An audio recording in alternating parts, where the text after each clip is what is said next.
Bonjour à tous et tous. Merci de nous avoir rejoints pour cet événement organisé à distance. Je suis bien entouré de ma directrice à ma gauche, Marie-Pierre Pey, que vous connaissez tous, et de mon vice-président, donc Éric Dumas. Il s'agit de notre première conférence de presse de l'année 2021 et on peut dire que la période dont nous allons parler a été riche en actualité. En effet, crise sanitaire, confinement, influenza aviaire. En plus de 30 années de carrière, je n'avais jamais connu une telle conjoncture aussi défavorable. Et pourtant, contre toute attente, le foie gras et ses professionnels ont résisté et les résultats du marché que vous présentera Marie-Pierre tout à l'heure sont presque inespérés. Pour commencer, j'ai envie de dire merci. Merci aux Français d'avoir répondu présent en fin d'année. Ils l'avaient dit dans notre enquête CSA de début décembre qu'ils avaient prévu de consommer du foie gras. Eh bien, ils l'ont fait. Je veux également remercier nos clients, distributeurs, qui ont continué à mettre nos produits en rayon, même s'ils auraient pu en mettre encore un peu plus en place compte tenu de la demande annoncée des consommateurs en fin d'année.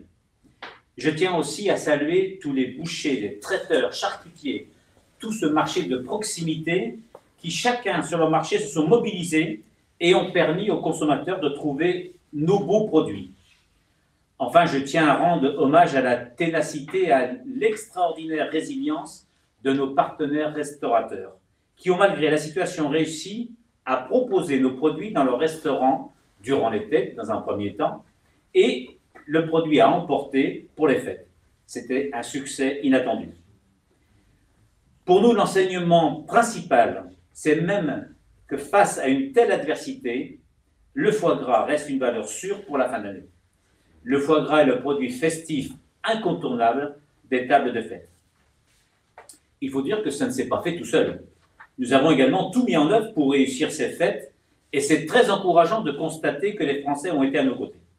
Les éleveurs se sont mobilisés pour répondre aux attentes de proximité des consommateurs et les Français sont nombreux à avoir fait le choix de ce circuit de vente auprès des producteurs locaux.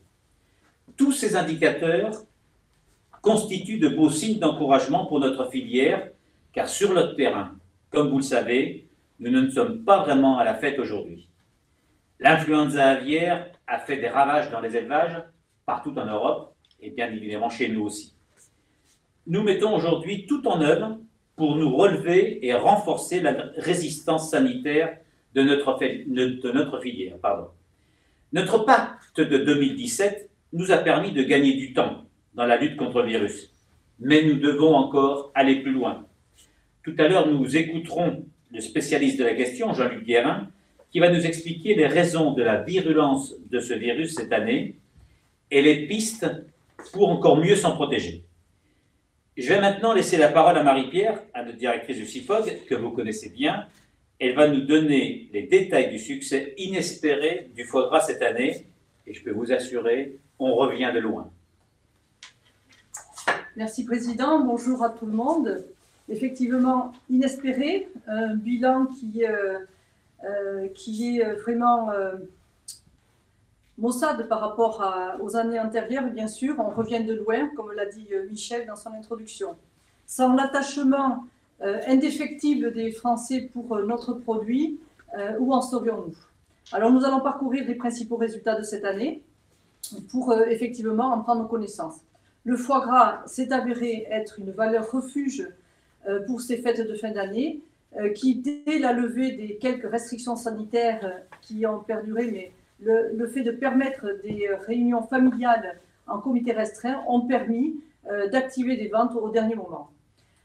Et pour cela, effectivement, le premier des constats est le suivant. Nous avons gagné 1,2 million d'acheteurs supplémentaires pendant cette dernière période de l'année, malgré la crise. Ce qui conduit à un bilan annuel tout à fait inespéré, comme on le dit, et acceptable, puisque les achats des ménages ont progressé de 1,8% en volume et de 1,4% en valeur. Ce sont les achats des ménages pour leur consommation à domicile. Et donc, si l'on regarde sur les 4 dernières années, nous arrivons donc à une attractivité record, puisque le pourcentage de ménages acheteurs représente 42,7% des foyers en 2020, contre 38,4 l'année dernière, par exemple, ou l'année 2019, nous avions subi de plein fouet la loi Egalim en particulier. Donc, le foie gras recrute de nouveaux ménages acheteurs de façon très sensible. Malheureusement, mais on l'avait également pressenti, les quantités achetées par ménage acheteur sont en baisse du fait du format des fêtes de fin d'année qui était en comité restreint. Et le budget consacré à l'achat du foie gras est sensiblement équivalent, autour de 17 €. La fréquence d'achat, du fait du confinement en début d'année, au moment des périodes de Pâques, nous conduit à une fréquence d'achat qui est plutôt à la baisse, mais cela n'a rien de bien grave à ce stade. Le foie gras, donc le grand incontournable de la fête de fin d'année, sur le mois de décembre, c'est 30,3% des ménages acheteurs, donc un mois qui est devenu extrêmement important dans notre marché, avec une progression de 2,5 points par rapport à 2019, à décembre 2019. Vous avez ici représenté sur la gauche le nombre de ménages acheteurs mois par mois, et sur la droite l'évolution par rapport à l'année précédente, dont tout le début de l'année, nous étions dans cette période sensible qui s'est traduite par le confinement au mois de mars et au moment des fêtes de Pâques, donc un recul des ménages acheteurs. Et tout au long de l'année suivante, des mois suivants, pendant l'été, un effet rebond, on a voulu se faire plaisir. L'été s'est très bien passé avec une progression sur le mois d'août. Et sur ce mois de décembre, une progression de 2,5 points. Donc, comme il l'avait dit et annoncé en début décembre, les Français ont choisi le foie gras pour fêter ces fêtes de fin d'année et ont confirmé le fait qu'ils avaient décidé de consommer notre produit pour les fêtes. Alors, le foie gras a été la vedette des produits festifs. Nous avons ici l'évolution des ventes des principaux produits festifs qui ont progressé de 7,3% en GMS. Nous sommes sur les ventes en GMS. Donc, la moyenne des produits festifs est à plus 7,3%. Dans le classement qui est ici représenté, le top, c'est la cerise sur le gain de part de marché. Le foie gras frais arrive en seconde position avec un gain de part de marché de 0,3 points et une progression des ventes de 11,1%. Et ensuite, en quatrième position, le foie gras pertisé, donc le foie gras en conserve, avec une progression de 23,1% et une progression des parts de marché de 0,2 points. Donc effectivement, comme on l'avait également perçu dans l'enquête CSA de fin d'année, le foie gras reste l'incontournable des fêtes de fin d'année et arrive en pole position pour 78% des Français. Le magret n'est pas en reste, c'est notre autre produit phare de la filière, avec un succès incontournable tout au long de l'année 2020, une progression de 10,2% des volumes et de 8,6% en valeur, qui a fait de ce produit, donc, qui a été redécouvert par les Français grâce à la multitude d'idées recettes qui ont été proposées. Nous gagnons 10,1% de ménages acheteurs, ce qui nous fait atteindre quasiment 27% de ménages acheteurs. Je pense que dans le sud-ouest, il y a un peu plus que cela de ménages acheteurs d'ailleurs. Donc ce magret est associé à une viande de fête. Plus de 6 Français sur 10 estiment que le magret se prête tout à fait à des repas et à la préparation de plats de fête de fin d'année également. Si l'on regarde maintenant les ventes, comme on peut s'y attendre, c'est le succès des achats des circuits de proximité qui explique ce bon déroulement des fêtes de fin d'année. Vous avez ici représenté la répartition et l'évolution des parts de marché des principaux circuits de distribution. La partie la plus importante, ce sont les ventes en hyper, qui pèsent pour 52% des ventes en grande distribution. Puis, vous avez les supermarchés en bleu plus clair, 30,1% de parts de marché. Vient ensuite les enseignes à marque propre pour 11,4% parts de marché. Puis, la proximité et le e-commerce. Qu'est-ce que l'on constate cette année ? On constate que la vente en hypermarché, effectivement, pâtit du contexte du confinement, avec des magasins qui sont moins fréquentés en raison des restrictions sanitaires. Et donc, les hypermarchés perdent 4,4 points.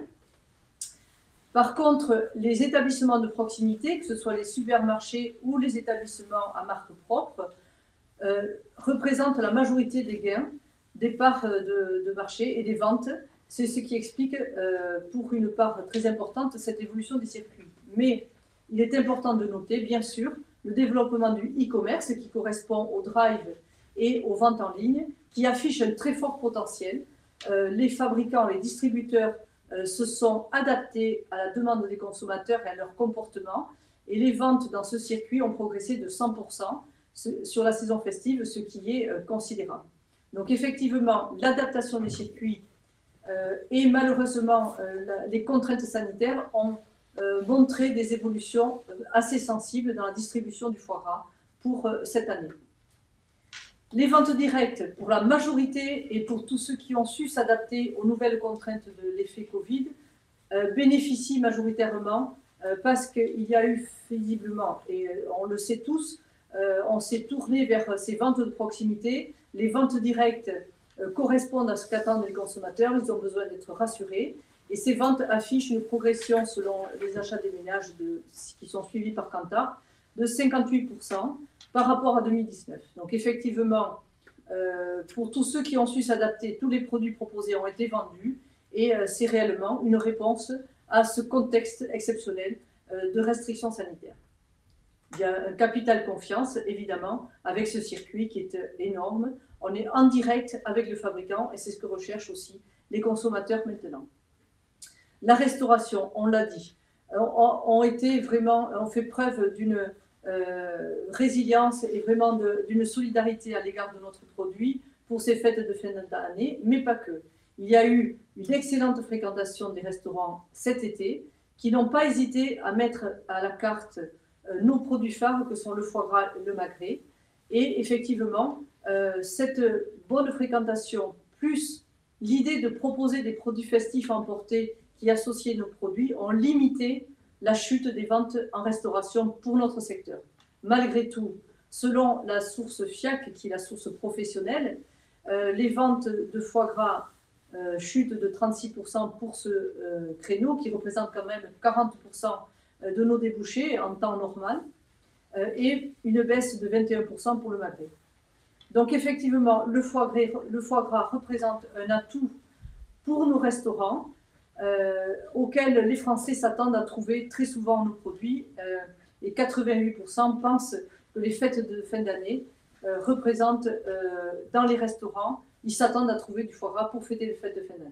Donc, situation exceptionnelle, mais une situation, je dirais, inespérée, avec cette bonne fréquentation quand même en fin d'année. Concernant le commerce international, rappelons, et là c'est aussi inespéré, que la balance commerciale de notre filière est positive, et elle reste positive. La filière du foie gras rapporte plus de 40 millions d'euros à la France. Alors que s'est-il passé cette année? Avec toutes ces évolutions, nous gagnons 1 million pour notre balance commerciale par rapport à 2019.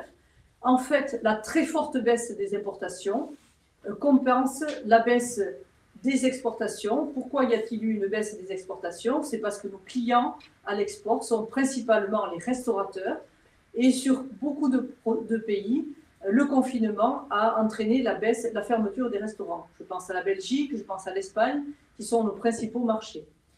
N'oublions pas, dans cet océan de choses compliquées, nous avons ouvert le marché de la Chine en 2020.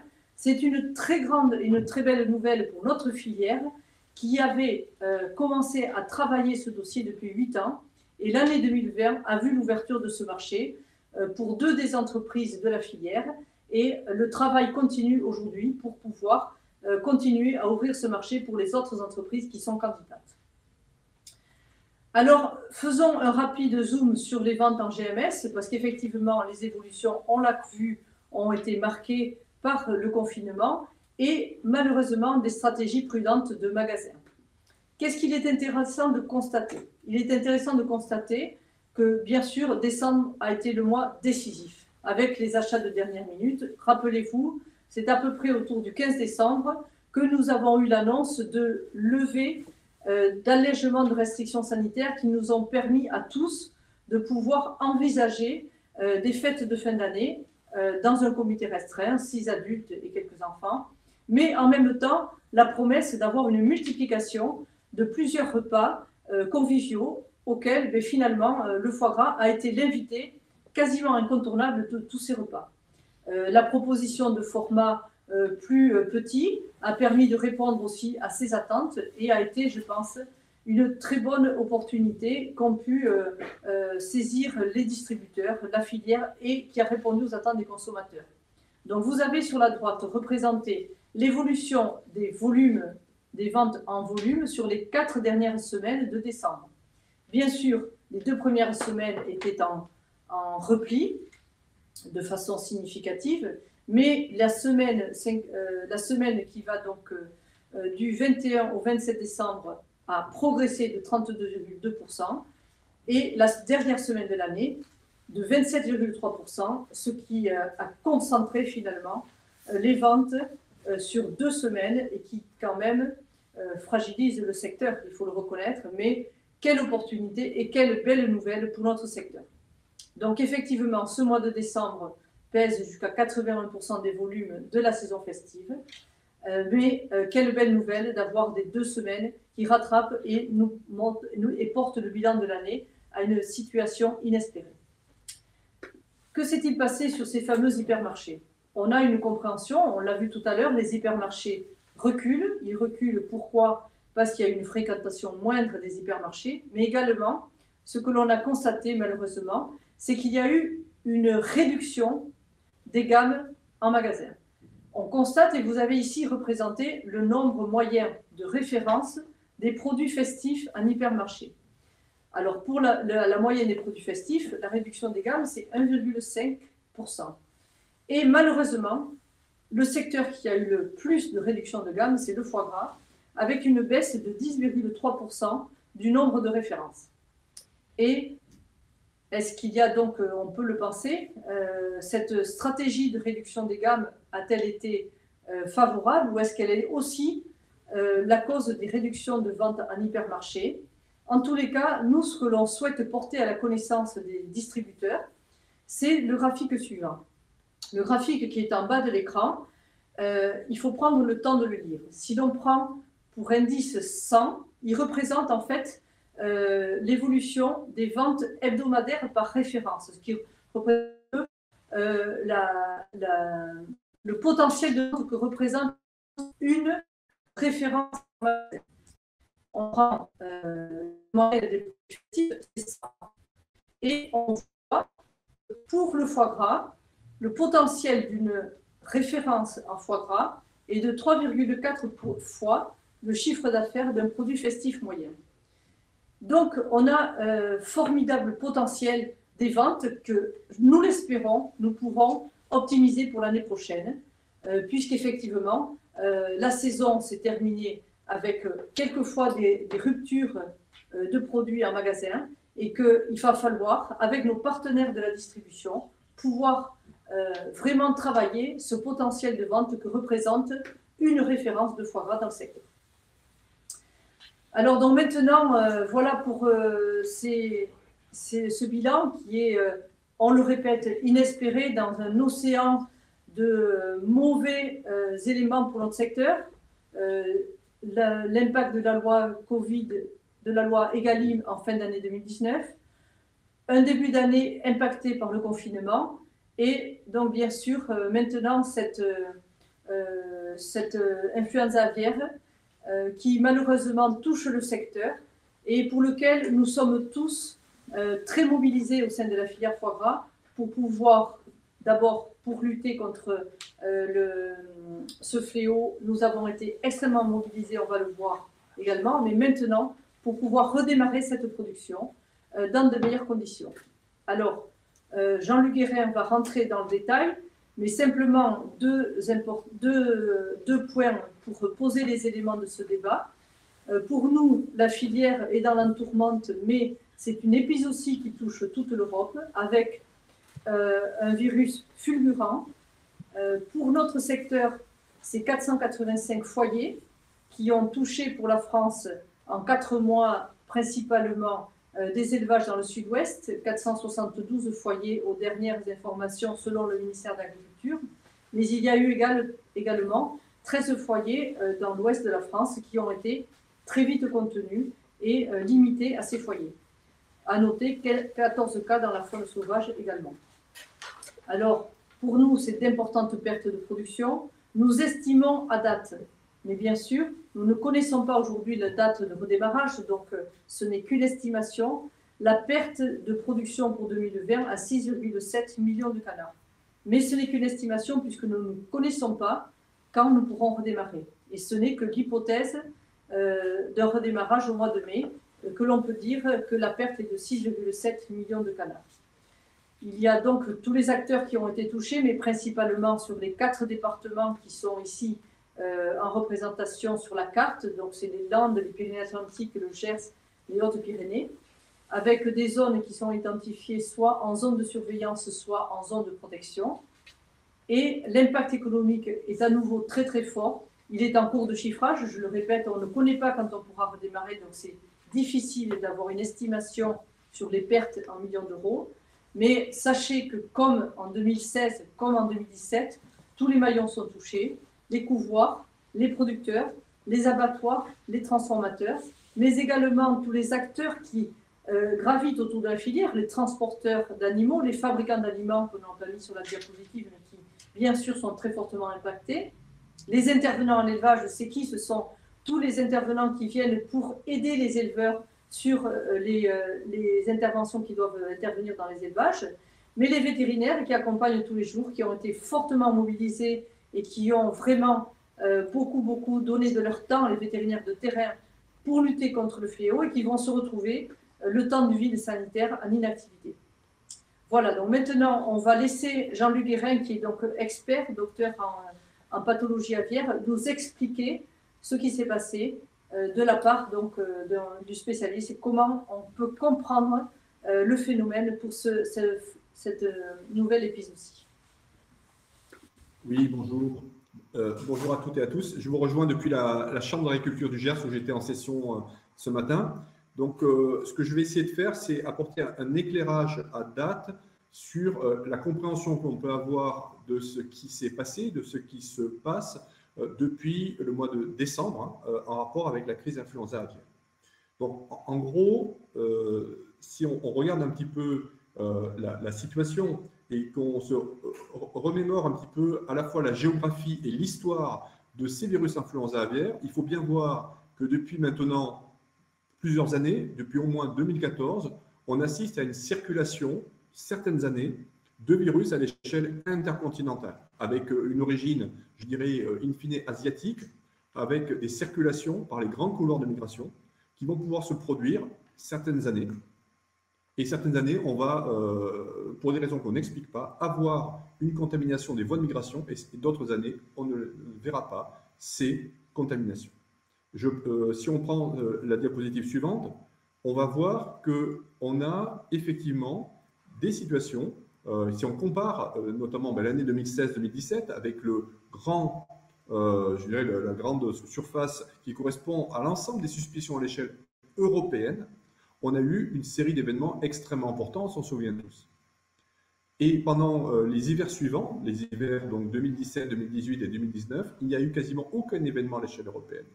Et là, vous voyez en bleu le début des événements liés à la crise 2020-2021. Évidemment, elle a été référencée jusqu'en fin 2020, mais qui montre que clairement, nous sommes dans une année, je dirais, avec contamination des voies de migration, qu'on a pu suivre, tracer depuis la fin du mois d'août, avec des niveaux d'alerte qui se sont progressivement montés, à modérer et puis à élever à la fin du mois de novembre.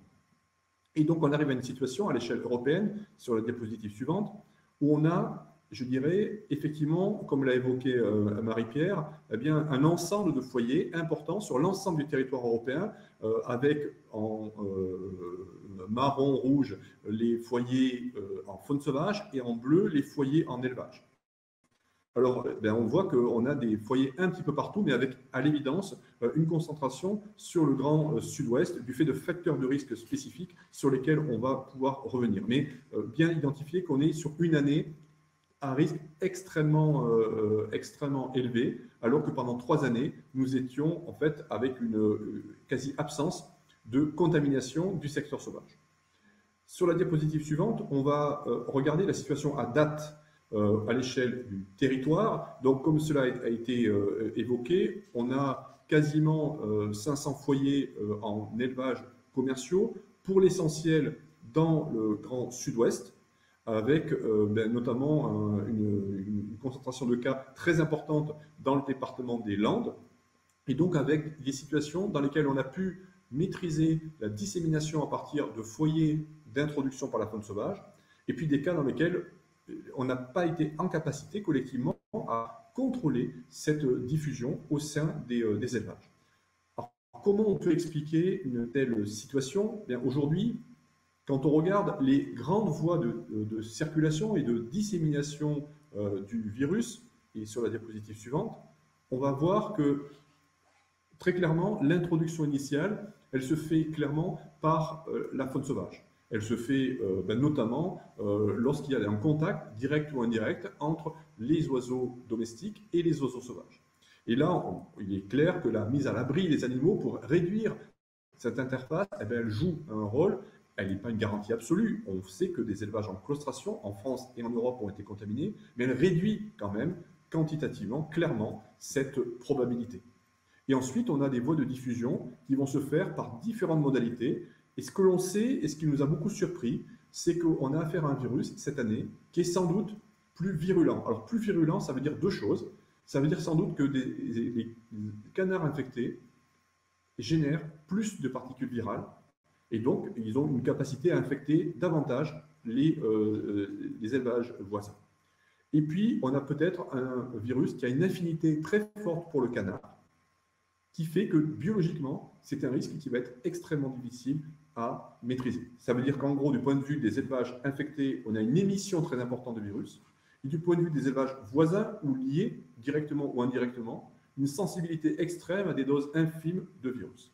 Et donc, toutes les voies possibles vont jouer. Par contre, ce que l'on peut dire, c'est qu'il y a une différence quand même par rapport à 2016-2017, c'est que autant on est vraiment en difficulté par rapport aux diffusions de proximité, par rapport au portage direct, indirect de virus, autant le transport en tant que tel a joué sans doute un rôle infiniment plus faible dans la dynamique de dissémination qu'il y a 4 ans. Alors, ça s'explique notamment par le travail important qui a été fait pour assurer la biosécurité des transports à tout niveau, les systèmes de désinfection des systèmes de transport, des cages. Il y a des investissements massifs qui ont été faits, une réglementation pour mieux réguler, et puis des politiques de test qui se font systématiquement sur tous les animaux avant le transport.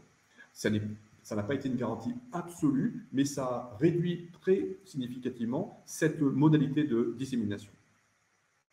Alors, quand on regarde concrètement sur le terrain, je vous disais, grande capacité de dissémination, mais on le voit quand on va dans les élevages, on a très rapidement des poussières qui sont virulentes, on a très rapidement une émission très forte, et quand on regarde ensuite ce qui se passe à l'échelle d'un lot d'animaux, une fois qu'il a été infecté, quand on suit les animaux jusqu'au tout début des signes cliniques, eh bien en fait on se rend compte que cette émission, donc cette contagiosité dans l'environnement, elle commence très tôt, et sans doute plusieurs jours avant le début des signes cliniques et donc le début de la suspicion faite par l'éleveur à son vétérinaire et au service de l'État.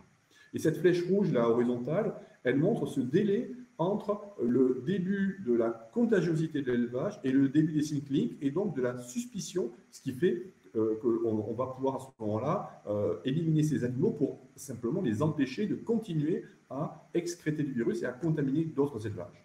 Et je pense que, notamment sur les premiers foyers dans des zones à haute densité, ce mécanisme-là, il a été particulièrement sévère. Il a dû expliquer une difficulté à maîtriser cette diffusion du virus. Alors, si on positionne ça à l'échelle du territoire, sur la diapositive suivante, on va se rendre compte, voilà, vous allez passer à la diapositive suivante, on a effectivement une très grande variété des modalités possibles de circulation du virus et de contamination d'une ferme. Et on ne mesure pas le niveau de connectivité, on parle de connectivité comme cela. toutes les voies d'entrée possibles de virus dans une exploitation, même dans des systèmes qui sont, semble-t-il, très bien maîtrisés, même dans des systèmes qu'on appelle autarciques, dans lesquels il y a peu de transport d'animaux. Je pense que ce qui nous a tous surpris, y compris l'accompagnement scientifique, c'est que nous avions sans doute sous-estimé, si vous voulez, la sévérité du risque et donc la capacité à maîtriser cette diffusion de proche en proche ou par n'importe quel vecteur. Donc, si vous voulez, la barre en termes de maîtrise, elle est objectivement très haute. Et elle est d'autant plus haute que, sur la diapositive suivante, on va voir que si on se positionne à l'échelle du territoire, on sait déjà qu'on a des variations très fortes de niveau de risque de diffusion selon la position des élevages. Et en particulier, il y a des enjeux de densité avec des zones qui sont historiquement des zones de grande production et dans lesquelles on a sans doute plus de risques à partir d'un foyer initial d'avoir des foyers secondaires. Et ça, c'est un élément qui sera important dans la discussion professionnelle dans les, je dirais, les mois et les années qui viennent pour arriver peut-être à faire des efforts collectifs pour réguler cette densité, notamment pendant la période à risque, pour que, en particulier, on arrive à la fois à mettre davantage les animaux à l'abri et qu'on arrive à lisser en quelque sorte cette densité pour limiter ce risque de propagation au cas où on ait un foyer index, qui est en fait l'introduction initiale. Sur la diapositive suivante, on voit simplement la synthèse, si vous voulez, que je voulais évoquer, c'est-à-dire, une fois qu'on a dit ça, quelles sont pour le futur les voies de maîtrise? Les voies de maîtrise, c'est d'une part de réduire la probabilité de foyer index, donc il y a encore un travail à faire sur la capacité à mettre à l'abri en cas de risque élevé. Et encore une fois, il faut insister, on ne parle que de capacité à mettre les animaux à l'abri si les niveaux de risque sont élevés. On a vu que les 3 dernières années, ça n'était pas le cas. Par contre, si l'alerte est donnée, il faut avoir anticipé. Et c'est ça la difficulté principale et le piège, si vous voulez, dans lequel, je pense, tout le monde s'est retrouvé. Ensuite, il y a un travail pour détecter le plus précocement possible. Il y a un travail sur les densités, évidemment, on ne raisonne pas de la même manière selon les densités. Il y a un travail, sans doute, d'amélioration des pratiques de biosécurité encore, au regard du risque très spécifique. Un raisonnement qu'il faudra avoir éventuellement autour de la vaccination, et peut-être qu'on pourra l'évoquer autour de questions. C'est un point qui va être abordé au même titre que les autres, mais qui, de mon point de vue, ne peut s'aborder que si la biosécurité, c'est-à-dire les bonnes pratiques sanitaires, sont maîtrisées, et si un dispositif de surveillance particulièrement rigoureux est mis en place. Et puis, un travail sur ce qu'on va appeler le zoning, c'est-à-dire peut-être une régulation des transports entre les différentes étapes de la production, et aussi sur le dispositif de surveillance qui pourrait aider à détecter plus précocement et limiter ce risque de diffusion. Voilà les grands leviers, si vous voulez, pour essayer d'abord de tirer tous les enseignements. Donc, ce que je veux dire ici, c'est que les services d'accompagnement scientifique, que ce soit mon équipe à l'école vétérinaire de Toulouse, que ce soit les collègues de l'ANSES, sont en interface directe avec les professionnels et avec les services de l'État pour tirer, je dirais, tous les enseignements sans aucun tabou. Donc, il n'y aura pas de tabou pour mettre les données sur la table et pour aborder les différentes pistes en matière de mise à l'abri, de régulation des densités, de biosécurité et de vaccination. Voilà ce que je voulais évoquer pour donner cet éclairage scientifique.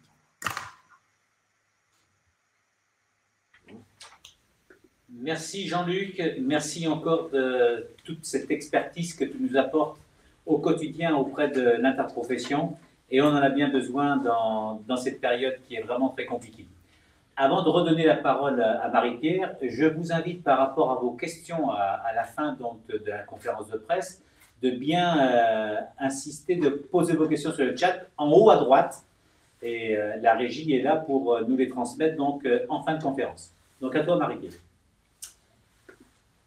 Alors effectivement, nouvelle secousse pour la filière avec cet impact d'une épizootie qui pourtant nous pensions être robuste au début de l'hiver. Nous l'avons exprimé plusieurs fois, mais il faut se rendre compte à l'évidence qu'il y a encore des progrès à apporter pour notre secteur et éviter à l'avenir de revivre cet événement.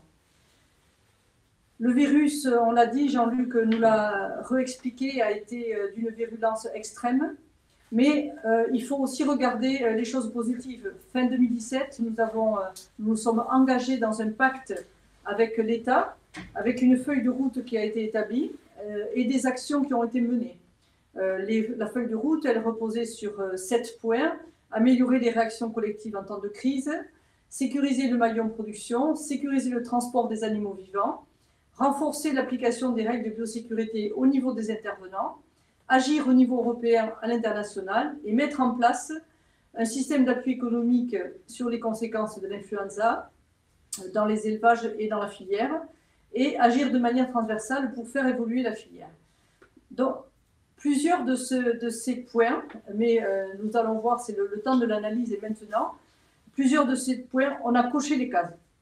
Et en particulier, le premier des points, avec la mise en place d'une base de données avicole, où nous avons donc recensé, géolocalisé tous nos élevages, et ce travail-là nous a permis de gagner un temps précieux dans la lutte contre l'influenza. Effectivement, il était extrêmement important de pouvoir très très vite géolocaliser les élevages dans les rayons des 3 km, des 5 km, de localiser les animaux. Malheureusement, quand on voit ensuite le feu qui s'étend à 10 ou 15 foyers par jour, le moyen de lutte et d'euthanasie des animaux sur ces foyers est très vite devenu limité et insuffisant. Et c'est, je pense aussi, une des explications du fait que l'épizootie s'est répandue en taches d'huile. Donc, cette base de données nous a permis, certes, de gagner 1 mois et demi, et nous espérons que ce mois et demi gagné dans la lutte contre l'incendie va nous permettre de redémarrer plus tôt qu'en 2017. Du moins, c'est ce que nous espérons fermement aujourd'hui. Il y a aussi eu beaucoup d'investissements dans la filière, des investissements au niveau des éleveurs, bien sûr des couvoirs, des éleveurs pour être en mesure de mettre les animaux à l'abri, des investissements considérables de bâtiments où aujourd'hui, plus de 90-95% de nos éleveurs sont en capacité de mettre les animaux à l'abri. L'investissement a eu lieu pour les transports. Aujourd'hui, il faut rappeler que nous avons dédié une flotte de transport, donc de caisses et de camions, pour le transport des animaux de la phase d'élevage à la phase d'engraissement, et une flotte dédiée pour la phase pour l'envoi des animaux aux abattoirs, avec des investissements considérables pour le nettoyage et la désinfection des caisses et des camions. De la biosécurité, tous nos éleveurs ont dû faire des formations. Ce travail a été mené avec l'ITAVI, l'Institut technique de l'aviculture, mais également avec les chambres d'agriculture qui ont déployé des modules de formation, avec l'appui bien sûr de nos vétérinaires sur le terrain, les vétérinaires conseils, et également les vétérinaires qui sont dans les DDPP. Ce travail a été fait. Il y a peut-être eu des failles aujourd'hui, parce que des failles au niveau de l'observance, puisque c'est ce qui remonte aussi. Et il faut peut-être travailler à une révision de cette formation, comme on peut la voir dans d'autres secteurs. On peut parler par exemple dans l'utilisation des produits phytosanitaires, où il y a un certificat qui doit être adopté par les agriculteurs, le certifito, et qui doit être révisé tous les 5 ans. Peut-être qu'il faut réfléchir dans des idées de ce style-là. Du moins, nous nous attelons à ce travail maintenant avec les services de l'État et les autres collègues des filières avicoles. Alors ensuite, effectivement, le temps de l'analyse. Nous sommes maintenant entrés dans le temps de l'analyse, de la concertation. Bien sûr, il manque autour de la table Marie Laborde, qui est l'expert pour l'interprofession de tout ce travail sanitaire sur le terrain, qui a organisé la cellule de crise depuis le mois de décembre, et je crois nous lui devons une fière chandelle pour ce travail qui est extrêmement précieux, qui est, je crois aussi, très très impliquant, mais qui n'est pas drôle. Voilà, pour l'avoir vécu à ses côtés aussi avec Sophie qui est venue rejoindre l'équipe. Ce travail, il est dur, il est pénible. Il est pénible pour les agriculteurs qui doivent dépeupler, pour les agriculteurs qui vivent l'euthanasie des animaux parce qu'ils sont foyers, qui ont vécu aussi l'attente interminable de l'euthanasie parce que les services ont été débordés, quelquefois jusqu'à 8 jours avant que l'on puisse intervenir. Tout ça a été un large traumatisme. Et on ne parle pas ici du traumatisme qui va arriver, qui commence, des salariés de nos entreprises qui vont être à l'arrêt pendant plusieurs mois parce que les abattoirs, les entreprises de transformation vont être à l'arrêt. Donc il y a du traumatisme à tous les niveaux de la filière. Et aujourd'hui, nous sommes dans le temps de cette analyse et de la concertation. Alors de la concertation avec des groupes de travail qui ont été constitués au niveau national et qui vont qui sont d'ores et déjà organisés en miroir pour notre filière, pour aller recueillir le sentiment de tous les acteurs selon leur mode de production, qu'ils soient dans des circuits courts ou qu'ils soient en filière longue. Ces groupes de travail au niveau national sont pilotés par les pouvoirs publics, au niveau de la filière par l'interprofession, et nous avons à cœur de bien sûr recueillir les problématiques de tout un chacun. Alors les principaux groupes qui, je pense, sont importants à considérer, c'est tout ce qui est anticipation et gestion de crise, quel est ce retour d'expérience que nous pouvons mener aujourd'hui, l'évaluation des règles de biosécurité, est-ce qu'il y a eu des failles de fonctionnement, est-ce qu'il faut repartir, faire de la remise à niveau de la formation sur la biosécurité, les règles de production, on a bien sûr les règles de production pour ne plus être vulnérable, on va le voir dans la slide suivante un peu plus en détail, et nous avons demandé qu'il y ait un groupe qui étudie au plus haut niveau de l'État la solution vaccinale. Je souhaite m'arrêter sur ce point.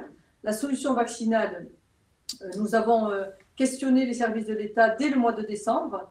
D'ores et déjà, il faut savoir qu'il faut 3 semaines pour mettre en place l'immunité avec le premier rappel et qu'il faut faire un deuxième rappel avec les vaccins s'ils avaient été disponibles. Or, aujourd'hui, il n'y avait pas de vaccin disponible et qui avait l'autorisation de mise en marché. Néanmoins, il faut considérer qu'il y a aussi des progrès qui peuvent se faire dans l'établissement de vaccins. En tous les cas, se dit sur le terrain, mais également dans les milieux avertis scientifiques qu'il peut y avoir des possibilités pour l'avenir. Donc, il est important d'avoir les experts autour de la table, qu'il y ait également tous ceux qui sont en charge de faire évoluer la réglementation, parce qu'aujourd'hui, l'influenza aviaire est une maladie à déclaration obligatoire, pour laquelle la vaccination, je crois bien, je parle sous le contrôle de Jean-Luc Guérin, il appuiera, il répondra, mais je crois bien que la vaccination, pour l'instant, n'est pas autorisée pour l'influenza aviaire pour les élevages. Donc, il y a des leviers réglementaires qu'il faut lever. Et n'oublions pas aussi que si un pays vaccine, ça veut dire qu'il n'est pas indemne et donc qu'il ne peut plus, qu'il voit les fermetures à l'exportation. Et nous sommes toute une filière, des filières avicoles avec des filières Gallus, des filières palmipèdes, des filières gibier, des filières œufs de consommation, et que nous sommes tous liés. Et qu'il ne faut pas mettre en place une solution qui handicaperait les autres filières avicoles. Nous sommes toutes les filières dans le même bateau, et donc il faut que dans ce groupe de travail, toutes les filières avicoles soient associées et puissent s'exprimer.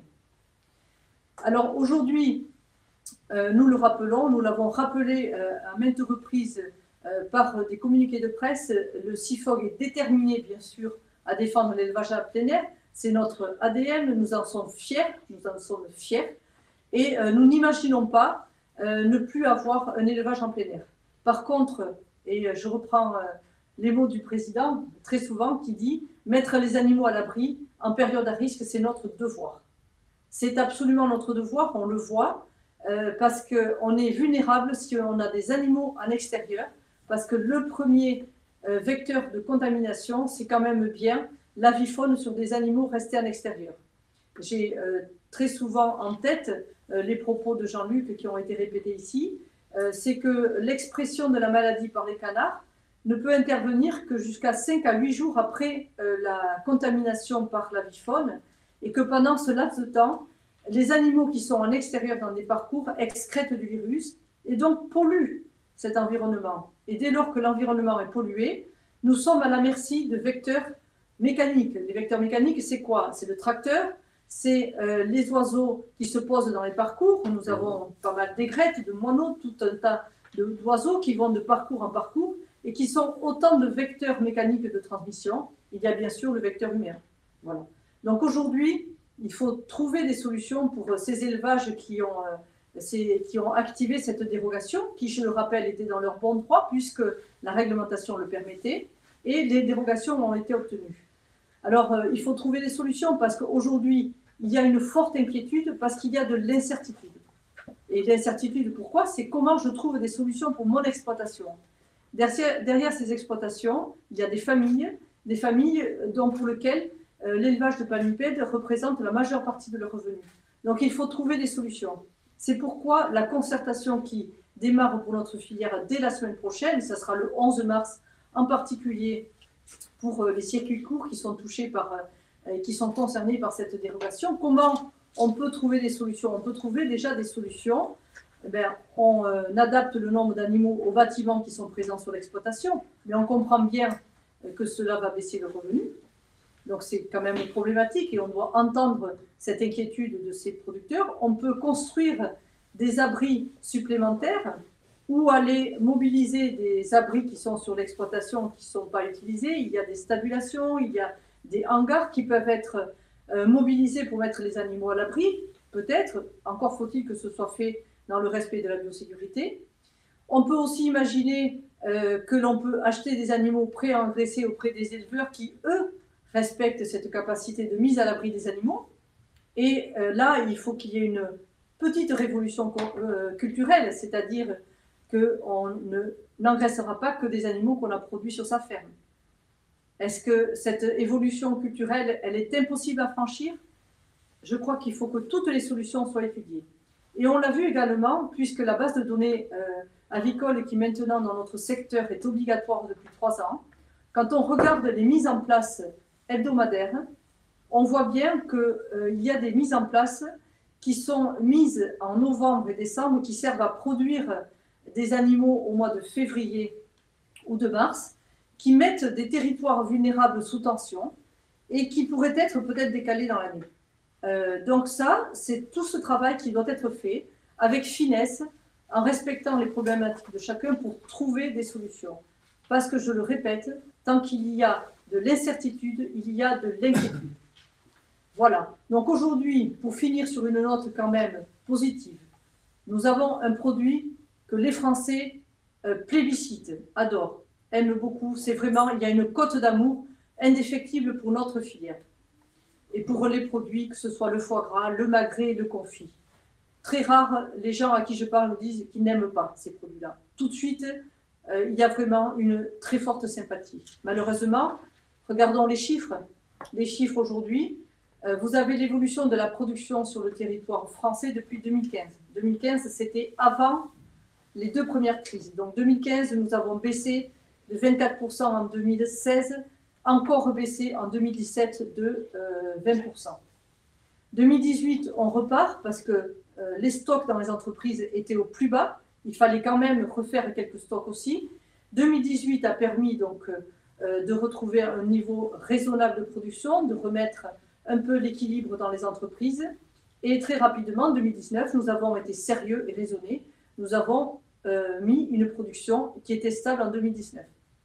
2019, l'année de la loi Egalim, nous n'avons pas vu avec suffisamment d'anticipation l'impact que la loi Egalim, rappelons-nous, qui limite la mise en avant des produits en grande surface. Et là, nous enregistrons une baisse de nos ventes de 11%. Immédiatement, la filière a décidé de s'adapter.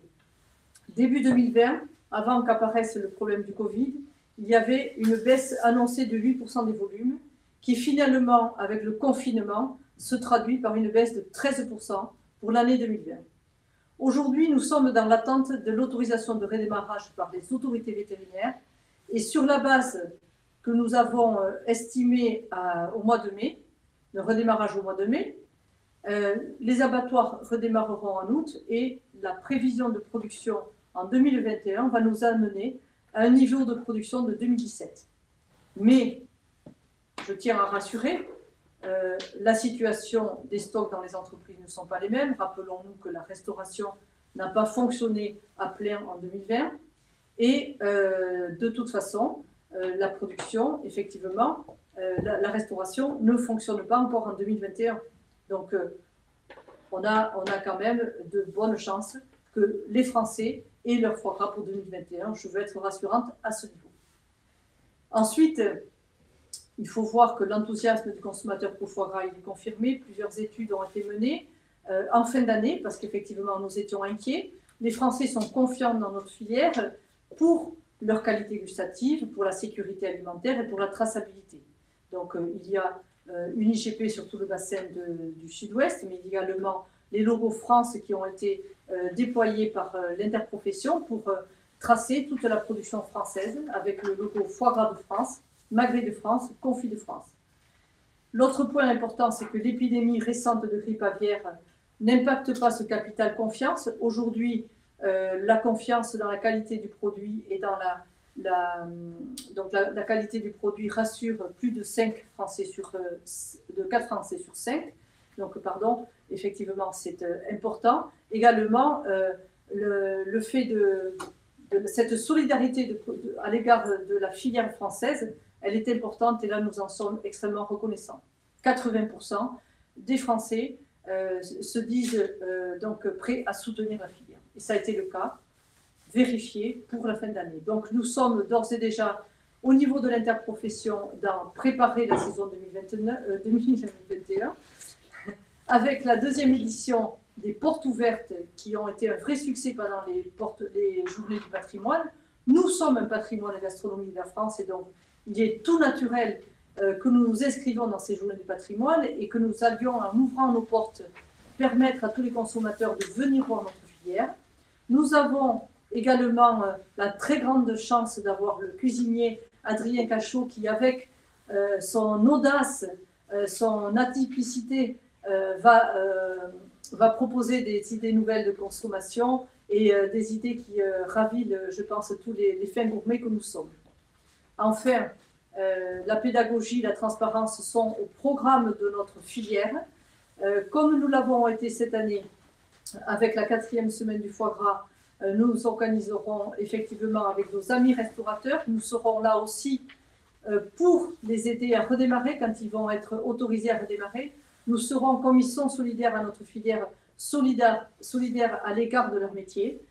Et pour notamment avec 2 partenaires fétiches avec lesquels nous travaillons, que ce soit Objectif Top Chef ou les Petits Plats Équilibre, qui proposent et suggèrent des façons de consommer nos produits qui sont tout à fait simples, intéressants. Mais nous avons aussi d'autres idées dans notre escarcelle que nous vous dévoilerons bien sûr un peu plus tard au lancement de la saison festive. Je vais donc laisser notre président Michel Fruchet conclure et nous sommes là pour répondre à vos questions bien sûr. Merci Marie-Pierre de toute cette exhaustivité que tu as pu nous faire sur cette année. Cette année 2020, on aura envie de dire quand même qu'on voudrait bien l'oublier, hein, c'est ce double effet qui se coule du Covid et de l'influenza aviaire. Le plus tôt, il sera derrière nous et malheureusement, c'est encore d'actualité, début mars 2021. Donc déjà, le premier trimestre est déjà impacté. Mais bon, il faut retenir aussi du positif. Le foie gras, on l'a vu, ça a été validé par les enquêtes. Hein, donc ça reste encore une icône des fêtes de fin d'année. Et je pense qu'on n'est pas prêt de se faire détrôner de ce côté-là. Et là, on peut être confiant sur notre produit, je dirais, fétiche qu'est le foie gras. Un attachement également indéfectible aux Français. On a bien vu, hein, ce 1 200 000 je dirais, ménages acheteurs de plus qu'on a vu en GMS. Ce sont, je dirais, un transfert de consommation. Ces gens-là, d'habitude, le consommaient, certes, mais le consommaient plutôt au restaurant. Et comme ils ne pouvaient pas aller au restaurant, donc ils ont fait l'acte d'achat. Donc ça, c'est bravo. Et je pense que pour cette année 2020, je les encourage à refaire ce qu'ils ont fait et en même temps d'aller au restaurant. Comme ça, tout le monde aurait gagné. Bon, l'influenza aviaire, on ne peut pas non plus passer sous silence cet impact que l'on a encore sur la filière cette année. Il faut absolument qu'on tire les leçons, une fois de plus, de cette épisode aussi fulgurante. Mais sachez que de toute façon, la filière, je dirais, les professionnels, dans tous les maillons, quels qu'ils soient et à quel étage de la fusée qu'on peut dire, sont mobilisés et sont en ordre de bataille pour répondre, je dirais, pour remettre en marche cette belle filière et pour être présent, comme dit Marie-Pierre, aucune inquiétude. Les Français auront leur foie gras pour 2021 et pas qu'à Noël, bien évidemment, tout au long de l'année. Il n'y aura pas de souci là-dessus et je dirais tout le monde est en ordre de bataille pour satisfaire donc les Français et les Françaises que vous êtes tous et toutes à nous accompagner au quotidien. Eh bien, écoutez, je vous remercie. Je ne pensais pas, je vous le dis comme je le ressens, je ne pensais pas parce que c'est ma dernière, en tant que président, c'est ma dernière conférence de presse. Je pensais bien, je dirais, manger mon petit morceau de foie gras avec vous tous. Hein. Ça, c'est vraiment très dommageable. Je dirais, je vais passer la main au mois de septembre à mon voisin de droite, à Eric, hein, qui va reprendre la présidence par rapport au nom de l'Amont. Donc, pour moi, ça a toujours été un honneur de partager avec vous. J'espère qu'ils m'inviteront encore, au moins sur la partie conviviale. Mais c'est vrai que cette filière-là, elle est très chère et je vous dis à bientôt parce que l'année commence juste. On a quand même pas mal de rendez-vous de programmés. Hein. D'ici le mois de septembre, on a aussi des portes ouvertes.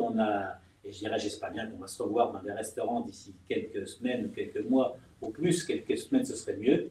Et je vous souhaite à tous, toutes et tous, de passer, je dirais, une bonne fin de journée, un bon week-end. Puis je remercie surtout Marie-Pierre qui a développé, donc, comme à l'habitude, toute cette partie-là. Et puis Eric aussi pour ses réponses qu'il a pu apporter au niveau de la partie amont. Merci et à bientôt.